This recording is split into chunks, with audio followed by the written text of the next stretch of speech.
Hello and welcome to Globewatch with me, Charles Ebune Ed, from a greenhouse farm on the outskirts of Yaoundé today. One of the leftovers of 2022 was the second edition of the United States Africa Leaders Summit, in which the Biden administration pledged to spend in Africa at least $55 billion of investments in the next 3 years. Much of that amount will be spent in environmentally friendly projects.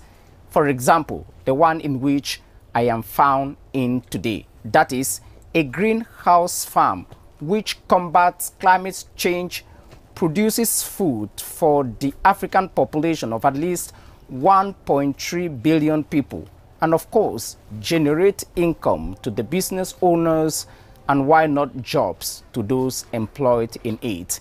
How will part of those resources reach to beneficiaries like the Chief Executive Officer of Greenhouse Ventures, who is my guest today?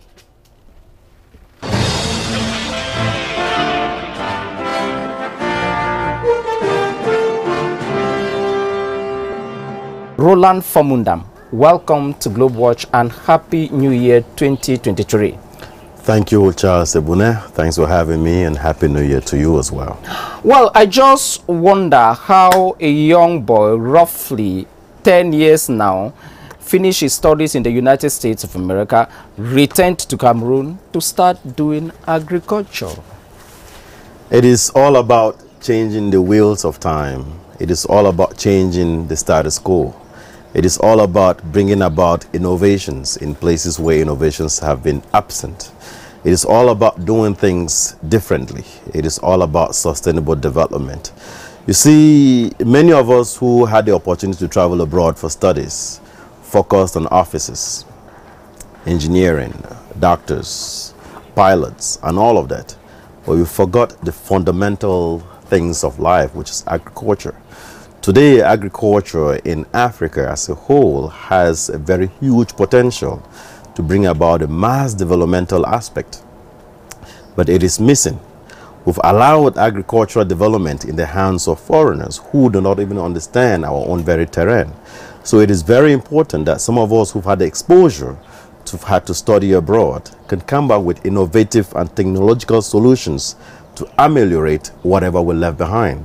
If we believe in sustainable change, then it has to come from us. It has to be original, it has to be organic and cultural compatible. You study innovation, entrepreneurship, and technology in the United States of America. Exactly. How did that build your edge, your zeal, your anxiety to involve in organic farming? In a moment, we'll talk about greenhouse in particular. Exactly. My study is in technological entrepreneurship. So I learned to build businesses around technologies. Back in the days, I focused on renewable energies, from solar dryers, solar cookers, cook stoves, green charcoal, and all of that. But I realized that for you to sell these things, people have to feed, to make money, to buy what you are offering. So we had to find an underlying problem and find an underlying solution. The majority of the population is involved in farming. But again, we are going through a crisis, one of unemployment, two of poverty, and of food insufficiency in a country that has been blessed with rainfall, good weather, good soils, good sunlight, and everything. So how could we harness these resources that are God-given into tapping them and engaging to find ways that we could improve our economic lives? And that is why we sort of look at it in terms of how do we ameliorate agriculture as a whole. And today, these are the results. Well, you and I are found here in an experimental farm where they produce tomatoes of all sorts, as we can see. But this is a project which has been running since 2014. I just wonder why, again, you decided to do greenhouse farming. What is greenhouse farming? Every country in the world that has achieved food sufficiency has a greenhouse at the center of that developmental aspect. For the most part, people didn't believe that greenhouses have a role to play in a country like Cameroon, or let alone Africa. But if you just go next door, Nigeria, if you go to Mali, if you go to Kenya, go to South Africa, go to Morocco, they have greenhouses. If you go to a country like Israel, it's all about greenhouses. Why is Cameroon missing in that? We have a fundamental problem. The youths are disengaged from the developmental scheme in this country. And the only way we could attract mass youths is finding something that is easy, something that is understandable, something relatable. And today we're here. I believe that a majority of them watching you and I at this particular are probably hearing the concept for the very first time of greenhouse farming.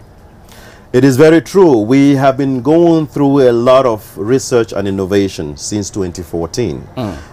Before you see what we have here, we started with bamboo greenhouses, then to wooden greenhouses, then even coming up with metal smart climate greenhouses. Today, we are the only company in the entire Central and West Africa that actually manufactures custom-made greenhouses. What I mean custom-made is greenhouses that are adapted to every ecological zone. We do not import any greenhouses. We manufacture them locally, and they are adapted to what is being grown and that environment.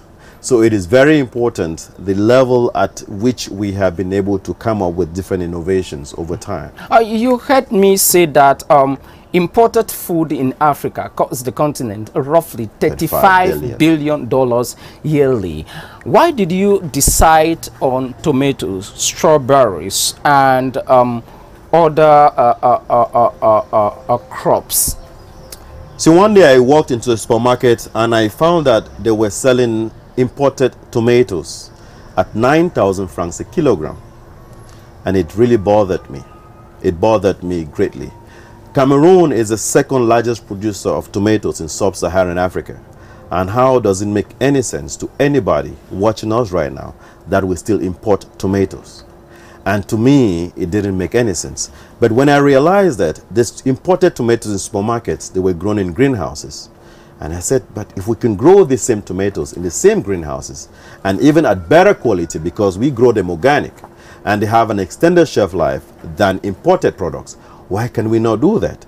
So we realized we can feed the populations, we can provide jobs, we can conserve our environments. There's a lot more we can do. Today in here, we produce almost everything that has been imported. Here we have cherry tomatoes. We are the largest producers of cherry tomatoes in this country. We produce colored bell peppers. We are the largest producers of colored bell peppers in the country, and many other things that we do produce. And that is what we have been doing to offset this import substitution, as they call it, because we believe that it is time for Africa and Africans to feed themselves with what it is theirs. You said we should do agriculture which is environmentally friendly, and you heard equally me saying that the next 3 years the Biden or the US government will be spending roughly $55 billion of investment on the continent, and a good chunk of that money will be spent on environmentally friendly projects to mitigate climate change. And we are just in one of the best examples. How environmentally friendly is greenhouse farming at the time when most governments are signed to environmentally protective engagements? Well, you can already see what we do have here. With greenhouses, we grow natural. So without use of chemicals, especially chemicals that denature our soil fabric, it is very important.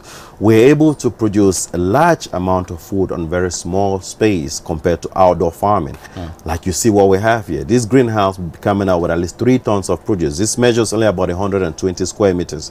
If you're to produce 3 tons of produce on an outdoor farm, you require at least 2.5 hectares of land. In terms of carbon sequestration. Exactly. Here, it is a perfect example. A greenhouse actually conserves what you would call greenhouse gases. Greenhouse gases, when allowed to expand into the atmosphere, that is what causes global warming. But here, it has been conserved and fed to plants. Why? Because plants take in what we give up. And that's why you see these plants grow as good as they do grow. And there are many other aspects. We are introducing urban farming, like you would see. People don't have to walk kilometers to go farm. They don't have to walk kilometers to go to market. Right here, it's a production center, but it's also a market. You can see out there we are actually selling right from here, and we sell to people who are all around here. So there are so many advantages that a greenhouse farm has over, you know, traditional and outdoor farm. That is why many countries are actually adopting greenhouse farming measures, like Roland, like Israel, like Kenya, the United States, like China, all these countries. And I think Africa needs to wake up to this realization, to understand that we are better placed to adopt some of these measures to make sure that our climate do not become denatured like others have actually gone through. And I believe that the time is now for us to adopt these very good measures to make sure that we can actually You mentioned a while ago that you are of course the first producer of this in Cameroon and in Central Africa. At the level of tonnage and productivity, how much do you export to the rest of Africa since 2014? Yes, our main market back in the days before we had the Northwest and Southwest crisis, we sold essentially to Nigeria, which was very close to us. At the time, I would say over... Oh, well, now that the road linking Cameroon, the bridge linking Cameroon and Nigeria through Calabar Ekok is, the bridge has been done, it should be quite easier, right? Well, here now we've realized there is even a bigger market, which is locally. We are actually unable to even export anymore. We have to ration our harvest right now because Gabon gets some of our produce, Nigeria still gets some, but we've even been able to develop... In your farms that are spread across cities and urban areas in Cameroon, annually, how much do you produce? Right now we are at about 500 tons per annum as of last year. Our goal is to get to about 1 million tons this year. But my plan is to see that we can get to about 10 million tons within the next 3 years in terms of production.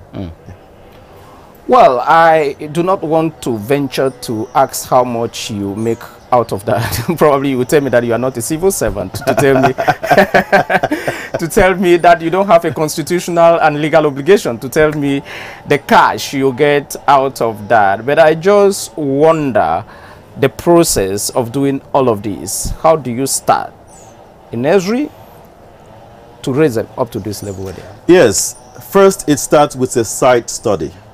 Every greenhouse is designed for the ecological aspects in that particular area. You find a greenhouse like this that is enclosed in a fence, there are houses around it where you need to understand the sun direction, wind speed, wind direction, humidity, airflow, all of that, because that is what determines how well these plants grow, how well they get pollinated, and all of that. Once the study has been done, the leveling, land preparation that goes in, and then the greenhouse design that comes on board right now, and then the different plants that could be grown in the environment, and all of that. Once the houses have been erected, the nursery has been done, production takes place, and then the rest, this is the magic you see. Okay, last year I had a conversation with former Nigerian President Olusegun Obasanjo, and he's one of the persons involved in greenhouse farming. As you know, Obasanjo has converted himself to one of Africa's largest farmers. Do you have partnerships? Do you have networks, people you work with in and out of Cameroon? Is it a chain? Yes, we are the first to develop a franchise model in greenhouse farming, I would think, in all of Africa today. We've been able to have footprints all around Cameroon because we have franchise farms, and these farms serve the local markets in and around those farms. We are so saturated in Cameroon that we haven't had the means to be able to expand to other countries as we would, but that is our plan for 2023. We are looking at other countries in the CEMAC region, and even all the way to Rwanda, where I recently came from, to do a market feasibility study on how we could, extend our business models to these areas. You talked about reducing unemployment. On the continent, roughly 12 million young people join the workforce or the work market or enter into the job market yearly. In this, your entire business, I know that you have people across Africa, from Ghana and other areas. How many do you employ? As of right now, we have different groups of individuals, just to make it clear. Since we have a team that is involved in construction, we have a team involved in the production, we have an administrative team involved in the human resource, markets and sales. We have a team still less than timid of 100 at the moment.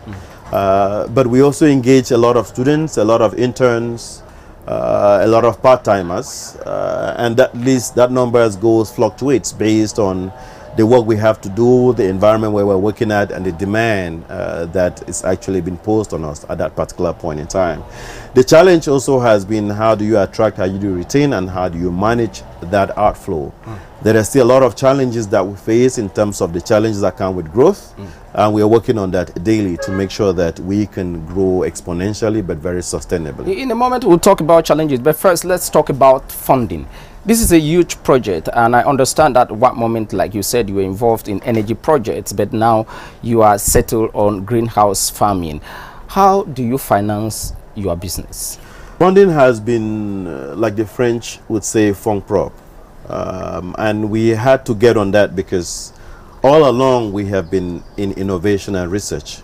We've had a few friends and families who have been very interested in what we do and have been able to make contributions. But now we are now looking to see how we can attract huge funding, because we have proven the concept.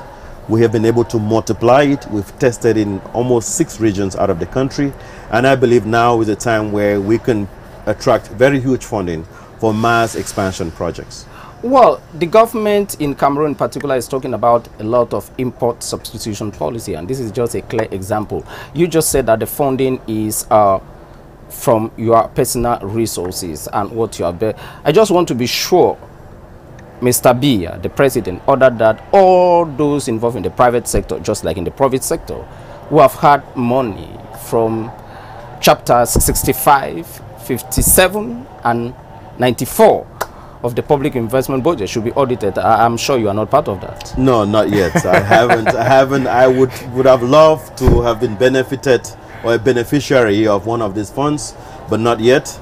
We were not yet ready for any of such funding because, like I said, we needed to prove our concept. But now we would be very, very happy to find ways to be involved in some of these government fundings. After 8 years roughly of operations, what are the key challenges you have encountered in this kind of business? I would say the first of it has been the adoption of the technology. We live in an environment where technology adoption is very mild. So changing the minds of people to understand that what has been done abroad can be done here in this way, it is still a marvel. I will remember in 2015, the then Minister of Agriculture actually challenged me and said, Mr. Fomundam, greenhouses are not for Africa or not for Cameroon. Actually, you are talking about a Simimenya. And he actually told me the day I would make greenhouses work in a place like Douala, he would make them approved for the entire nation. But unfortunately, when we did that, he was no longer on seat. But that is a major setback, that the Minister of Agriculture tells you that this technology has no place. So if you get that from a Minister of Agriculture who's a well-learned person, a consultant who's had international exposure, you really have no hope. And this is 2015, this is 8 years ago. We've had to work through these challenges. And because of that, you realize that you're swimming upstream and you have to prove beyond reasonable doubt that this would actually work. Second challenges has been, how do you attract the youths? People who have not believed in farming. No one believes in farming, to tell you the truth. Most people who've invested in farming are civil servants or people who've made some extra money and find a place to put them in. And they are still unable to even make a return on investment because the mastery of the art and the science is not theirs. So there is still a lot of challenges when you come from a private sector like I do, with no funding like I haven't had, and you have to be able to pedal backwards to make innovations like this come to life. So how do you attract the youths, which we need the most in a domain like this that could be so beneficial to them, has been a major problem. The fact that I studied in the US, they would always use that as a reason to say, well, it's because you went to the US, let's go there too. When we get there and things don't work, we'll come back and we'll do the farming. For now, We are bent on traveling. But how do you change the minds of people like that to make them understand that here it's where it happens? This is what you could do. You really don't have the need to have to spend everything you acquired over the years to have to travel. So that youth engagement has also been a major challenge, because no matter how we've done it, it has been difficult attracting and retaining them into it. The other aspect is also the markets. You see, we are technically in competition with supermarkets. It is ironic to say that. But of course, if we are substituting what supermarkets used to import, where they made more money, then we are not really serving them the right way. We have challenges with supermarkets paying us. I have a lot of debt with supermarkets. You supply them today, they sell your produce today, and they pay you 2-3 months. How much is your money out? Oh, a lot. How much? Quite a lot. Can you quantify that? In billions? No, not yet in billions, but in millions. Okay. And you would think of a farmer who has millions with the major supermarkets in the country. How do you make it? You see, if we didn't have different revenue streams, we would not be able to make it. By 2035, when Cameroon plans to become an emerging economy, the agricultural sector on the continent will be injecting roughly $1 trillion into the African economy.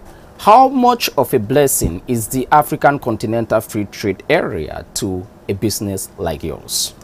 I have been very, very close to the African Continental Free Trade area and all its establishments.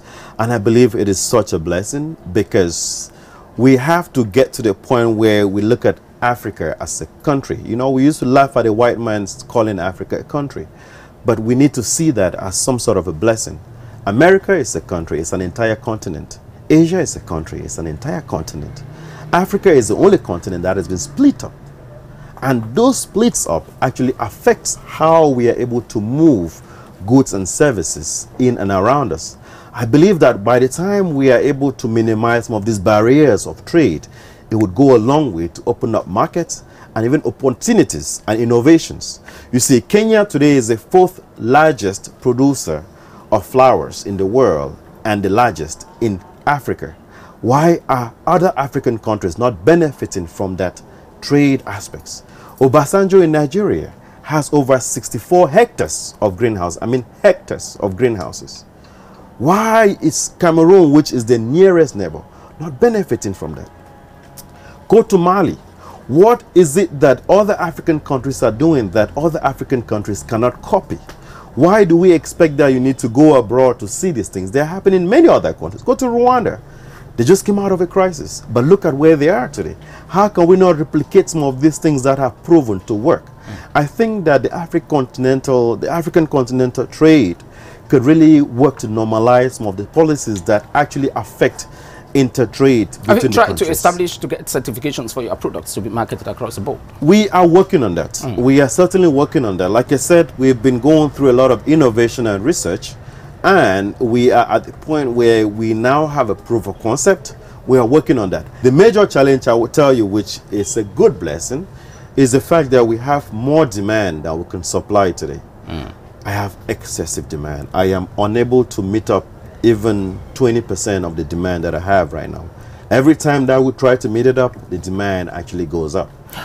You should be a media sensation, especially for the international press. How many awards and recognitions and other exposure have you had ever since you started this business? Well, to be honest with you, I have shied away from a lot of them because I didn't want to get caught up in the whole euphoria of you've made it yet and all of that. I wanted to make sure that the successes that we are having should be recognized locally. I am so proud and so elated you are here with your team, because to me this is what we should be looking at. Finally, when you look at your business, from the tomatoes behind me of different sorts, naturally green, to strawberries, to pepper, and other agricultural productions you are engaged in, where do you place your business in the next 5 years? Wow. In the next 5 years, our plan is quite laudable. We have come a long way, and I always believe we have a longer way to go. The idea is to make greenhouses a standard form of agriculture in all of Cameroon, believe it or not, because we have been able to standardize the use of this technology in the farthest regions, in the extreme north, where people didn't believe that greenhouses could be useful. We now have greenhouses there. In the extreme south, we have set up greenhouses. In the littoral, we have set up greenhouses. We are in the center region, and we have greenhouses. The next 5 years, we should have footprints in every region in Cameroon. But our goal is to move to the point where we set up a vegetable supermarket just for things that we do produce. We don't want to sell other things but vegetables. From there on, we want to start looking at transformation, because with the production that we are getting, we should start transforming. Cameroon is the second largest producer of tomatoes in sub-Saharan Africa, but we do not have a transformation factory. That is a big problem. But our end goal, within 5 years, our products should be sitting on shelves in almost every African country that we do have on the continent, and of course, even abroad. And with that, we conclude the interview. Roland Fomundam, the Chief Executive Officer of Greenhouse Ventures, thank you very much indeed for being guest on Globewatch. Thank you for having me. It's a pleasure. God bless you.